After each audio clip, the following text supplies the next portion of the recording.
आप देख रहे हैं 10 का एजेंडा। मैं हूं आपके साथ कीर्ति बिंदल और बुलेटिन का आगाज बड़ी खबर के साथ करेंगे लखनऊ से। निकाय चुनाव से पहले समाजवादी पार्टी के लिए बड़ा झटका। डिप्टी सीएम ब्रजेश पाठक ने कई नेताओं को दिलाई सदस्यता।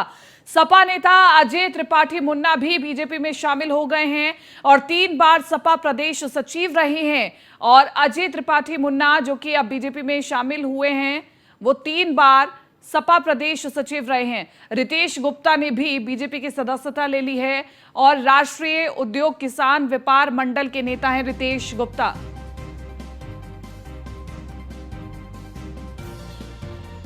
डिप्टी सीएम ब्रजेश पाठक क्या कुछ कह रहे, सुनवाते हैं आपको। इसको आगे बढ़ाने का काम करेंगे। हम अपने सभी हजारों साथियों से इस बात की अपील करते हैं कि हम सब लोग अभी चूंकि नगर निगम का चुनाव चल रहा है, तो हमारी आप सबकी जिम्मेदारी है कि भारतीय जनता पार्टी के सभी प्रत्याशियों को जहां जो रहता है आज से लग करके एक एक वोट भारतीय जनता पार्टी के कमल चुनाव चिन्ह के आके डलवा करके विजय पताका हाथ में लेकर के हम लोग पुनः इकट्ठा होंगे, क्योंकि हम लोगों के पास एक एक मिनट का समय महत्वपूर्ण है। हम जानते हैं जिन साथियों ने आज भारतीय जनता पार्टी की सदस्यता ली है, बूथ पर और उनके वार्ड में, उनके जिले में बहुत ही महत्व है। आप सब जुटोगे तो भारतीय जनता पार्टी को बहुत मजबूती मिलेगी। मैं आपको चुनाव के समय भारतीय जनता पार्टी की मदद करने के लिए, ज्वाइन करने के लिए मैं बहुत बहुत अभिनंदन करता हूं और आभार प्रकट करता हूं। मैं अपने पत्रकार मित्रों का भी अभिनंदन और आभार प्रकट करूंगा कि प्रातःकाल की बेला में आप सब कल की बात आए हैं और आपने दैनिक कार्यों को जल्दी जल्दी आज निपटाया होगा।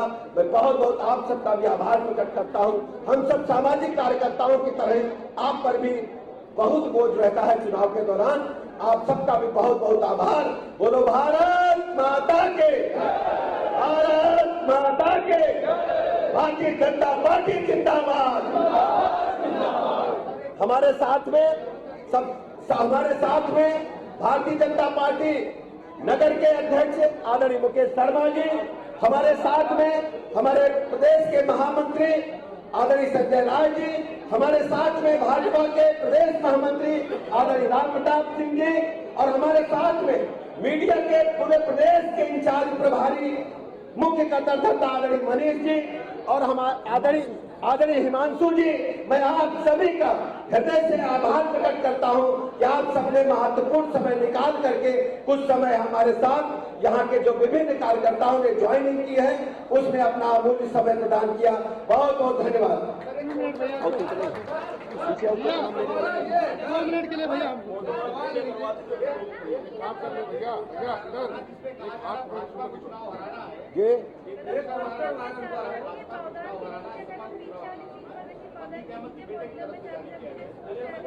देखिए, इन विषयों पर आप ये मानकर चलिए विकास का।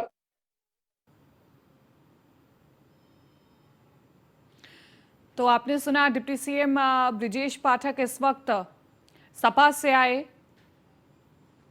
लोगों को बीजेपी ज्वाइन करवा रहे हैं और डिप्टी सीएम ब्रजेश पाठक ने कई नेताओं को सदस्यता दिलाई है। ये बीजेपी की एक बड़ी जीत है निकाय चुनाव से पहले। और बड़ा सवाल ये भी है कि सपा को भी मंथन करना होगा कि आखिरकार क्यों समाजवादी पार्टी के नेता बीजेपी ज्वाइन कर रहे हैं। हमारे साथ एसके वाजपेयी ज्यादा जानकारी के साथ संवाददाता बने हुए हैं फोन लाइन पर। एसके वाजपेयी, समाजवादी पार्टी के तमाम बड़े नेता जो कि अब बीजेपी ज्वाइन कर रहे हैं, इसे समाजवादी पार्टी को देख करके मंथन करना चाहिए कि आखिरकार क्या वजह है कि समाजवादी पार्टी के नेता बीजेपी ज्वाइन कर रहे हैं।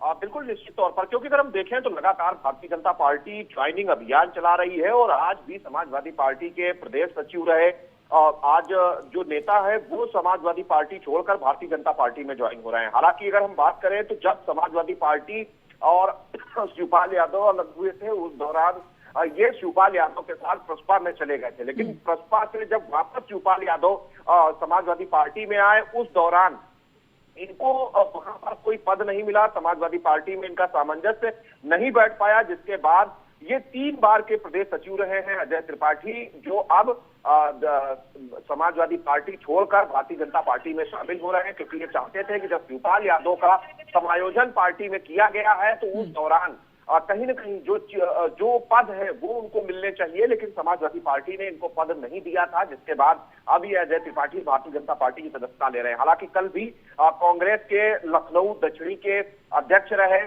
अज्जू भी कांग्रेस का साथ छोड़कर भारतीय जनता पार्टी में शामिल हो गए थे, और कई जो नेता थे उनके साथ वो भी भारतीय जनता पार्टी में शामिल हो गए थे। तो निश्चित तौर पर अगर हम देखें तो लगातार भारतीय जनता पार्टी कहीं ना कहीं कोशिश कर रही है, अभियान चला रही है कि ऐसे नेता जो भारतीय जनता पार्टी को नगरीय निकाय चुनाव में बेहतर परफॉर्म करा सकते हैं उनको भारतीय जनता पार्टी में शामिल कराया जाए। वो अभियान लगातार भारतीय जनता पार्टी का जारी है।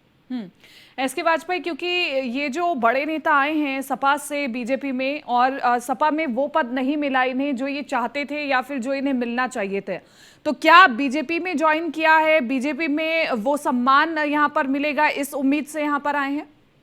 बिल्कुल, निश्चित तौर पर बहुत सारे नेता, चाहे वो कांग्रेस के हों या बसपा के हों या समाजवादी पार्टी के हों, जो भारतीय जनता पार्टी में शामिल हो रहे हैं, उनकी उम्मीद यही है कि चूंकि उत्तर प्रदेश से लेकर केंद्र तक भारतीय जनता पार्टी की सरकार है, तो ऐसी स्थिति में अगर सत्ताधारी दल के साथ रहेंगे तो निश्चित तौर पर कहीं न कहीं जो बहुत सारी एक्सपेक्टेशन होती है नेताओं की वो जरूर पूरी हो जाएंगी। यही एक वजह है कि जो चाहते हैं कि उनके परिजनों को कहीं से एडजस्ट कर दिया जाए, या विभिन्न ऐसे पार्टी में संगठनात्मक पद होते हैं जहां पर उनका एडजस्टमेंट कर दिया जाए, तो ये लगातार कोशिश कहीं न कहीं नेताओं की होती है।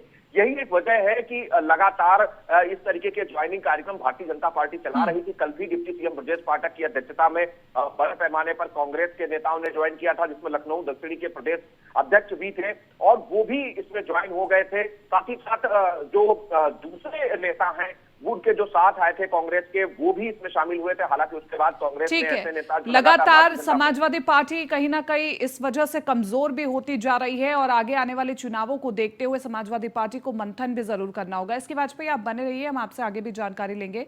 तो देखिए, 3 बार सपा प्रदेश सचिव रहे हैं अजय त्रिपाठी मुन्ना, जो कि आज बीजेपी में शामिल हो गए हैं।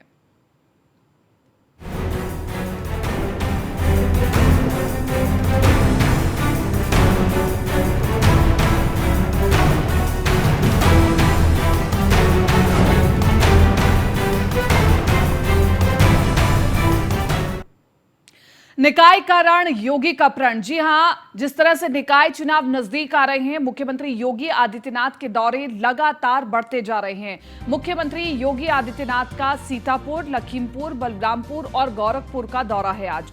तो 2 दिवसीय दौरे पर गोरखपुर जाएंगे सीएम योगी आदित्यनाथ। 2 दिन में मंडल के चारों जिलों में सीएम प्रचार करेंगे, जनसभा को संबोधित करेंगे और पार्टी पदाधिकारियों के साथ बैठक भी करेंगे। कई अन्य कार्यक्रम भी हैं जिसमें मुख्यमंत्री योगी आदित्यनाथ शामिल हो सकते हैं।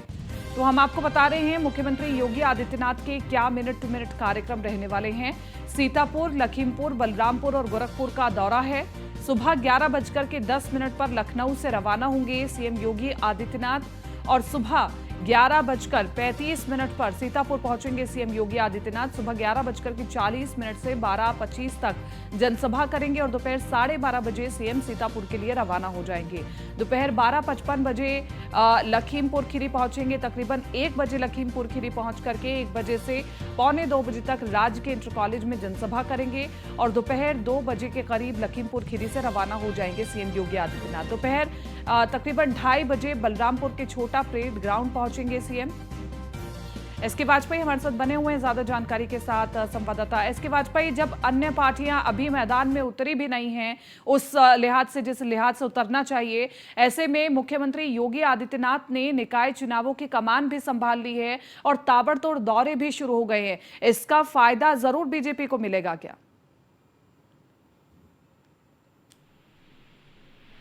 एसके वाजपेयी, बिल्कुल, निश्चित तौर पर मुख्यमंत्री योगी आदित्यनाथ लगातार ताबड़तोड़ दौरे कर रहे हैं, चाहे वो पश्चिमी उत्तर प्रदेश हो, पूर्वांचल हो, बुंदेलखंड हो या फिर अवध का क्षेत्र हो। मुख्यमंत्री के दौरे लगातार जारी हैं। आज भी मुख्यमंत्री योगी आदित्यनाथ 4 जिलों के ताबड़तोड़ दौरे करने वाले।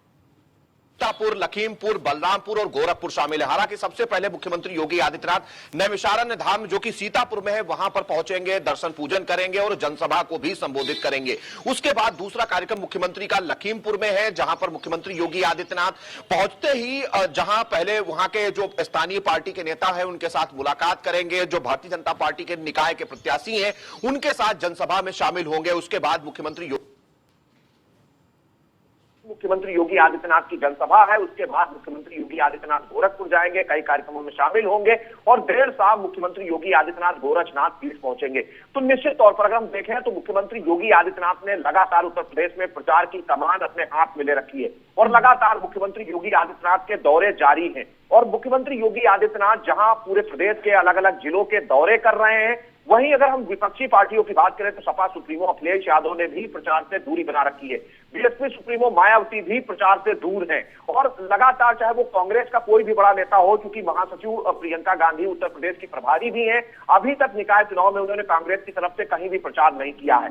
तो चाहे वो समाजवादी पार्टी हो, बहुजन समाज पार्टी हो, कांग्रेस हो, लगभग सभी अपनी अपनी रणनीति जरूर बनाने में जुटे हुए हैं, पार्टी प्रत्याशियों को घोषित कर रहे हैं, बैठकें कर रहे हैं, लेकिन जमीन पर उतरकर कोई भी पार्टी प्रचार नहीं कर रही है। जहां हमेशा ये कहा जाता है कि भारतीय जनता पार्टी एक्शन और इलेक्शन के मूड में रहती है, चाहे चुनाव कोई भी हो, लगातार भारतीय जनता पार्टी की कोशिश होती है कि बेहतर ढंग से चुनावों में परफॉर्म किया जाए।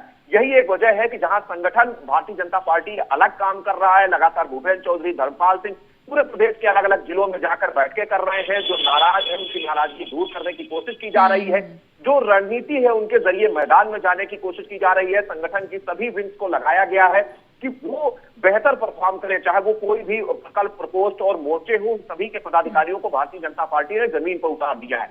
मुख्यमंत्री योगी आदित्यनाथ खुद लगातार कार्यक्रम कर रहे हैं। मुख्यमंत्री अब तक करीब करीब 10 से ज्यादा जिलों के दौरे कर चुके हैं और 4 जिलों में आज भी मुख्यमंत्री योगी आदित्यनाथ पहुंचने वाले हैं। तो सीधे तौर पर हम देखें तो भारतीय जनता पार्टी की जो तैयारियां हैं वो विपक्षी दलों से काफी आगे चल रही है। बिल्कुल, और नतीजे बताएंगे कि ये जो इतनी ज्यादा तैयारी बीजेपी की चल रही है उसका कितना फायदा बीजेपी को मिलेगा। बहरहाल बहुत बहुत शुक्रिया एसके वाजपेयी तमाम इस जानकारी के लिए और चर्चा के लिए। और इसी के साथ साथ आगे बढ़ रहे हैं, लगातार जो दौरे चल रहे हैं उससे जुड़ी हुई ये बड़ी खबर हम आपको बता रहे थे कि गोरखपुर और किस तरह से अन्य जिलों में लगातार सीएम योगी आदित्यनाथ चुनाव प्रचार कर रहे हैं, जनसभाएं कर रहे हैं, जनता के बीच में पहुंच रहे हैं। इसी के साथ साथ बड़ी खबर आपको बता रहे हैं, कर्नाटक दौरे पर गृह मंत्री अमित शाह और जेपी नड्डा जेवर्गी में चुनावी जनसभा को संबोधित करेंगे। और आपको बताएं कि जेवर्गी में चुनावी जनसभा को संबोधित करेंगे। प्रधानमंत्री मोदी भी कार्यकर्ताओं को वर्चुअली संबोधित करेंगे।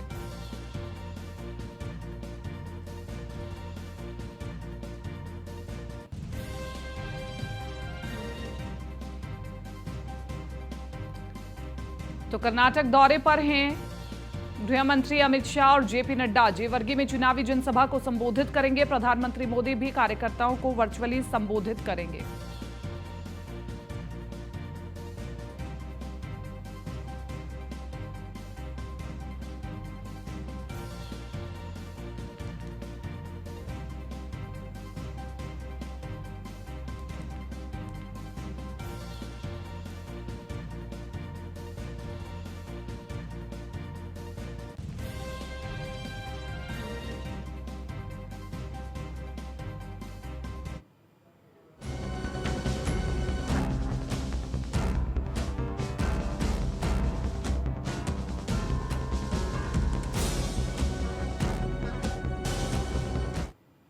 दिग्गजों के हाथ कर्नाटक की कमान। जी हां, कर्नाटक के दौरे पर हैं गृह मंत्री अमित शाह और जेपी नड्डा जेवर्गी में चुनावी जनसभा को करेंगे संबोधित। प्रधानमंत्री मोदी भी कार्यकर्ताओं को वर्चुअली संबोधित करेंगे। कर्नाटक में 10 मई को होना है विधानसभा चुनाव। 10 मई के मतदान के बाद 13 मई को आएगा चुनाव परिणाम। मौजूदा समय में कर्नाटक में बीजेपी की सरकार है।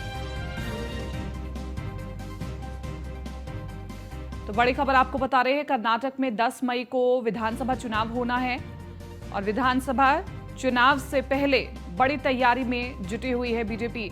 हमारे साथ ज्यादा जानकारी के साथ पीयूष तिवारी संवाददाता दिल्ली से बने हुए हैं। पीयूष तिवारी, कर्नाटक को साधना बीजेपी के लिए बहुत महत्वपूर्ण है 2024 के लोकसभा चुनावों के मद्देनजर। ऐसे में जो कर्नाटक से नतीजे सामने आएंगे वो कहीं ना कहीं दशो दिशा तय करेंगे कि क्या स्थिति है देश भर में बीजेपी की।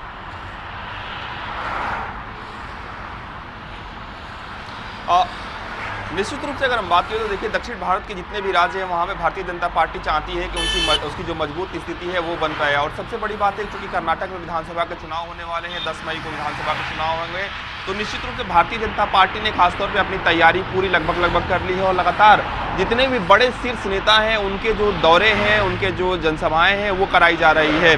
आज की अगर हम बात करें तो आज प्रधानमंत्री नरेंद्र मोदी भी वर्चुअली तौर पर जो कार्यकर्ता है उनको संबोधित करते हुए नजर आएंगे। इसके साथ ही सबसे अहम जो दौरा है वो माना जा रहा है केंद्रीय गृह मंत्री अमित शाह का और भारतीय जनता पार्टी के राष्ट्रीय अध्यक्ष जेपी नड्डा का। क्योंकि जब दौरे पर भारतीय जनता पार्टी के राष्ट्रीय अध्यक्ष या गृह मंत्री अमित शाह जाएंगे तो आप देखिए किस तरीके से जनसभा के लिए तैयारियां की गई है। सुरक्षा के चाक चौबंद व्यवस्थाएं की गई है, ड्रोन से लगातार वहां पे निगरानी की जा रही है। इसके अलावा जो तमाम जो कार्यकर्ता है वो उनके पहुंचने का सिलसिला जो है जनसभा के पास शुरू हो चुका है। पूरी तरीके से वहाँ की जो सड़कें हैं वो भारतीय जनता पार्टी के पोस्टर बैनर से वहाँ पे लगाए गए हैं। सबसे बड़ी बात है कि आप देखिए करीब 60 ऐसे दिग्गज चेहरे हैं जिनको भारतीय जनता पार्टी ने कर्नाटक की कमान दी है चुनाव प्रचार के, लेकिन 40 स्टार प्रचारकों की सूची भारतीय जनता पार्टी ने जारी की थी। इन स्टार प्रचारकों में प्रधानमंत्री नरेंद्र मोदी के अलावा गृह मंत्री अमित शाह, रक्षा मंत्री राजनाथ सिंह, इसके अलावा अगर हम बात करें तो अन्य तमाम केंद्रीय मंत्रियों को जिम्मेवारी दी गई थी, जिसमें केंद्रीय मंत्री नितिन गडकरी की बात करें, केंद्रीय मंत्री स्मृति ईरानी की बात करें। इसके अलावा उत्तर प्रदेश के मुख्यमंत्री योगी आदित्यनाथ भी कर्नाटक में चुनाव प्रचार करते हुए नजर आ रहे हैं। तो निश्चित रूप से आप देखिए कर्नाटक चुनाव के लिए, विधानसभा चुनाव के लिए भारतीय जनता पार्टी ने पूरी तरीके से कमर कस ली है और भारतीय जनता पार्टी चाहती है कि सिंगल सीट पर भी भारतीय जनता पार्टी को नुकसान ना हो, यानी कि हार का सामना ना करना पड़े। और इसको लेकर जब टिकट का बंटवारा हो रहा था तो आपने देखा कि किस तरीके से सबके साथ बातचीत करके कहीं ना कहीं टिकटों का बंटवारा भी किया गया है। हर सीट पर भारतीय जनता पार्टी चाहती है कि कोई बड़ा जो दिग्गज चेहरा है वो कहीं ना कहीं उसकी जनसभा हो जाए उसकी विधानसभा में, या कहीं ना कहीं जो दौरा है वो हो जाए। और सबसे बड़ी बात है कि आम जनता से किस तरीके से जुड़ा जा सके। केंद्र सरकार की योजनाओं के बारे में आम जनता को खासतौर पे कर्नाटक विधानसभा चुनाव की अगर हम बात करें उस दौरान किस तरीके से बताया जा सके, इसको लेकर भारतीय जनता पार्टी ने पूरी रणनीति बनाई है। लगातार जो भारतीय जनता पार्टी के शीर्ष नेता हैं उनके जो दौरे हैं वो कहीं ना कहीं दौरा जो है वो कहीं ना कहीं कर्नाटक में हो रहा है।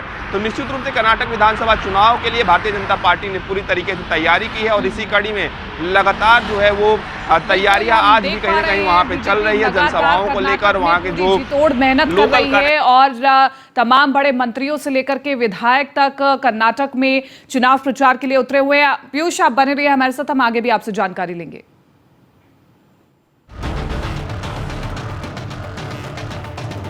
में आप लोग नहीं गए थे, क्या कहना, कुछ कहना? आईडी वो हम दे देंगे तुमको। मेन बात ये है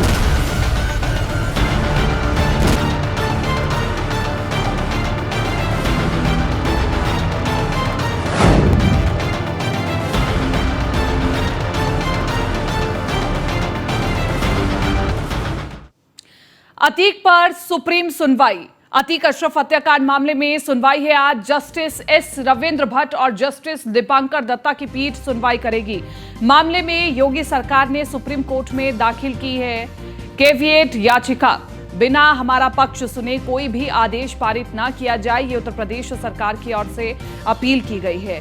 अतीक हत्याकांड मामले में सुप्रीम कोर्ट में याचिका डाली गई है। याचिका में हत्या की उच्च स्तरीय जांच की मांग की गई है और 2017 से हुए 183 एनकाउंटरों की भी जांच कराने की मांग की गई है। वकील विशाल तिवारी ने दाखिल की है याचिका। सुप्रीम कोर्ट के रिटायर्ड जज की निगरानी में मामले की जांच हो रही है। वकील विशाल तिवारी चाहते हैं कि जो 2017 से हुए 183 एनकाउंटर भी हुए हैं उनकी भी जांच होनी चाहिए और अतीक और अशरफ हत्याकांड में भी जांच होनी चाहिए। हमारे साथ ज्यादा जानकारी के साथ पीयूष तिवारी लाइव बने हुए हैं संवाददाता दिल्ली से। पीयूष, अतीक और अशरफ पर सुप्रीम सुनवाई होनी है, ऐसे भी बहुत महत्वपूर्ण दिन रहेगा आज। वकील विशाल तिवारी की ओर से याचिका दाखिल की गई है कि 183 एनकाउंटर जो हुए हैं उसमें भी जांच होनी चाहिए, लेकिन इसी के साथ साथ सबसे अहम पक्ष है उत्तर प्रदेश सरकार की ओर से कि जब तक हमारा पक्ष ना सुना जाए तब तक कोई भी आदेश पारित ना किया जाए सुप्रीम कोर्ट की ओर से।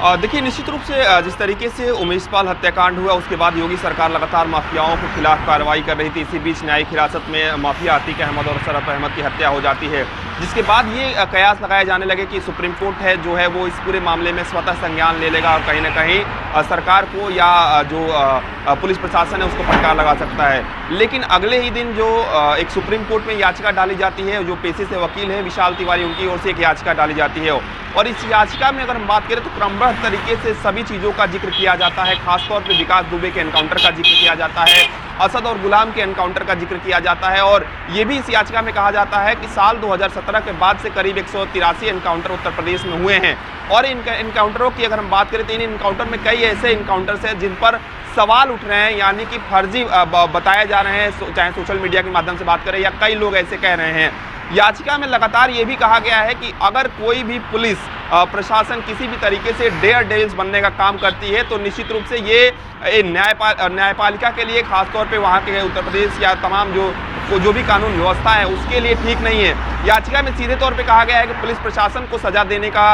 अधिकार नहीं है, जो सजा देने का प्रावधान जो है वो न्यायपालिका में ही निहित है। पूरे मामले में जब याचिका डाली गई उसके अगले दिन इस याचिका को मेंशनिंग किया विशाल तिवारी ने कि ताकि जल्द से जल्द इस पूरे मामले में सुनवाई हो। सुप्रीम कोर्ट ने आज की तारीख दी। इससे पहले आप देखिए उत्तर प्रदेश सरकार सुप्रीम कोर्ट पहुंचती है और एक कैविएट याचिका है वो दाखिल करती है। उत्तर प्रदेश सरकार चाहती है कि सुप्रीम कोर्ट एक तरफा फैसला ना दे, यानी कि सिर्फ याचिकाकर्ता के ही पक्ष को ना सुना जाए बल्कि उत्तर प्रदेश सरकार के भी पक्ष को सुना जाए कि वहां पे क्या स्थितियां बनी थी, उत्तर प्रदेश सरकार किस तरीके से कार्रवाई कर रही है या पूरे मामले में उत्तर प्रदेश सरकार का जवाब क्या है। इससे पहले अगर हम बात करें तो आप देखिए ये याचिका डाली गई है, उसके इतर एक अन्य याचिका भी जो पूर्व आईपीएस अधिकारी हैं अमिताभ ठाकुर, उन्होंने भी एक सुप्रीम कोर्ट में याचिका डाली है और उन्होंने सीधे तौर पे कहा है कि इस पूरे मामले में सीबीआई जांच होनी चाहिए।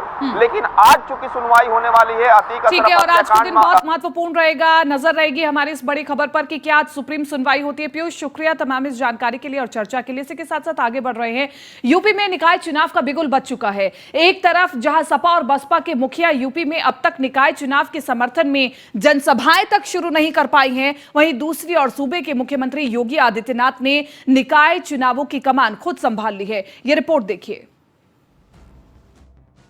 निकाय चुनाव को लेकर एक तरफ बहुजन समाज पार्टी खेमे से खबर है कि कानपुर क्षेत्र के प्रभारी मुनकाद अली को बसपा सुप्रीमो मायावती ने हटा दिया।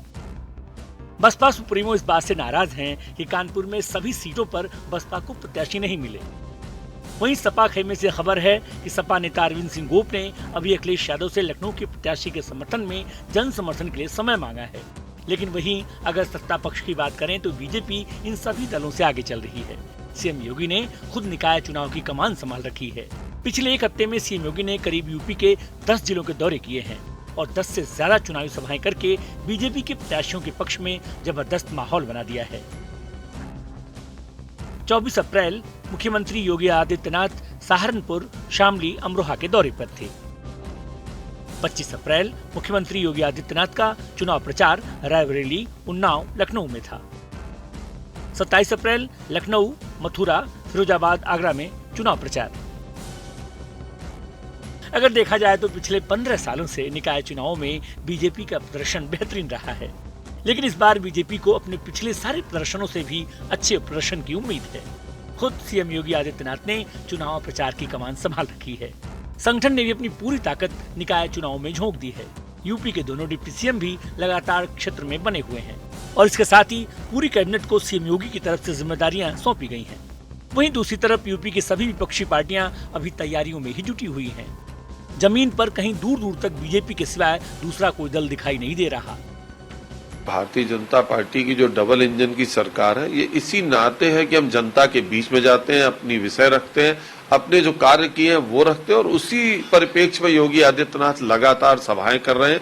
जो ट्रिपल इंजन की सरकार है, नगर निकाय में भारतीय जनता पार्टी हमेशा शहर में मजबूत पार्टी रही है। जब हम सत्ता में नहीं रहे तब भी हम जीतते थे, लेकिन हमने काम किया है और डबल इंजन की सरकारों ने निकाय में क्या काम किया उसको जनता के बीच में रखना योगी आदित्यनाथ चाह रहे हैं। और योगी आदित्यनाथ चुनाव भारतीय जनता पार्टी विजयश्री प्राप्त कर रही है। नगर निगम में भारतीय जनता पार्टी के मेयर आगामी चुनाव जीतने जा रहे हैं। जहां तक विपक्ष का सवाल है, चाहे कोरोना काल जैसी आपदा हो और चाहे कोई चुनाव हो, विपक्ष ट्विटर से ही पार्टी चला रहा है। इस देश के और बल्कि विशेष रूप से कह लें कि उत्तर प्रदेश की ये राजनीतिक विडंबना है। आज अगर भले ही भारतीय जनता पार्टी को कोई कुछ भी कहे या उसकी आलोचना या प्रशंसा करे, ये बात अलग है, लेकिन सत्यता ये कि भारतीय जनता पार्टी आज अपने इस उरूज पर पहुंची कैसे 200 और 300 प्लस कैसे हो गई।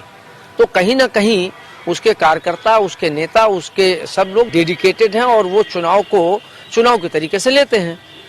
विडंबना ये है कि यहाँ विपक्ष जो है वो आलोचना करने पर तो आमादा रहती है। फिलहाल मौजूदा राजनीतिक माहौल को समझने वाले अब खुलकर बोलने लगे हैं कि अगर यूपी में डबल इंजन की सरकार है तो यूपी में डबल मेहनत करने वाले सीएम योगी आदित्यनाथ हैं। और जिस तरह से अपनी मेहनत और काबिलियत के दम पर लगातार एक के बाद एक दूसरी परीक्षाओं में बेहतरीन प्रदर्शन कर रहे हैं, उसे देखकर ये सहज अंदाजा लगाया जा सकता है कि योगी आने वाले वक्त में सिर्फ यूपी के लोगों के दिलों में ही नहीं बल्कि देश भर के लोगों के दिलों में अपनी जगह बना लेंगे। लखनऊ से न्यूज़ 1 इंडिया के लिए मनीष पांडे की रिपोर्ट। एक छोटे से ब्रेक के लिए रुक रहे हैं, लेकिन न्यूज़ 1 इंडिया पर खबरों का सिलसिला लगातार जारी।